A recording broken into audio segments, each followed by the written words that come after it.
NPC News Online Muscle Contest. I'm here with one of the greatest bodybuilders of all time, a legend, the man that we call the real deal, baby. Chris, you know how much I love you, man. Like, it's so good to have you here at Muscle Contest shows.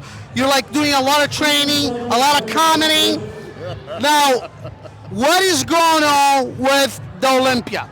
You know, Big Ramy looks like he's a little bit off. Didn't hit his peak on the Olympia. Didn't quite hit his peak again in the Arnold. You had Hadi Chapani first. What do you see right now going on in the Olympia? Well, I mean, Hadi's a formidable champion. He's been there in the top 3 for the past, 5 years or so. He's been in that same area. He's a people's champion. So he's going to be a tough character to beat. But I always thought that him and Ramy had he was always comparable to Ramy for some reason. Even though if other guys beat him or outshape him or whatever, he always had a very comparable position going against Ramy. So that's going to be tough. Ramy's going to have to, I would just think, just artistically put that physique together when you go to compete again. Have the legs a little bit down from what you've been having, improve some of the body parts, and then come back fighting. I think he can do really good because he don't eat a lot of junk food in all season, so I don't think he's going to be shape.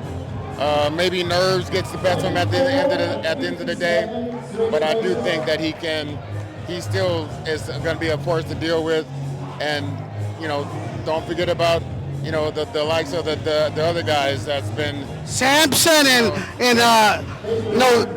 what's his name? The guy that got. They got Walker. They got Samson. Yeah, Jack. They got Andrew Jack. Jack, yeah. All these guys. Nick Walker. And then like I said, the runner-up from last year.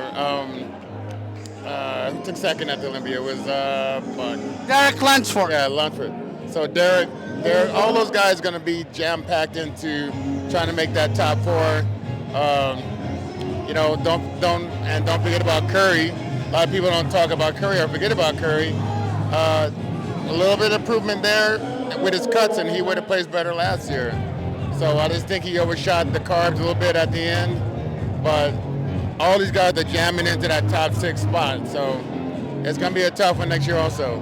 Well, Chris, we're one of the greatest bodybuilders that ever lived. And you're in an era that people say probably is one of the hardest eras ever in bodybuilding. You had Ronnie Coleman, you had Dorian Yates, you had Nasser Sombati. You had a list of guys that all were Olympia worthy, Flex Wheeler. And now you have guys that are a little bit smaller winning. You had Hadi Chapani that was a 212, and then you had also Derek winning. Do you sometimes come and say, oh man, I was born on the wrong era. If I was born today, I could definitely squeeze in a couple titles. Do you ever think about that? Of course I do. Yeah, I had a lot of good separation and balance in my body. I think that would go a long way to today, but I also don't regret going against the best guys till they step foot in the stage in the history of it. There's something to be said about that also. Yeah, absolutely. Not to say that the guys right now are not incredible, but it's like comparing the NBA when you had Michael Jordan, Larry Bird, Magic Johnson. These are the guys good right now, they are, but they're probably not the prime era of the NBA. I think it's a fair comparison. Well, this is Tamer Guindy with NPC News Online, Muscle Contest, where the best competitors in the world compete. IFBB Pro League. See you on the next time.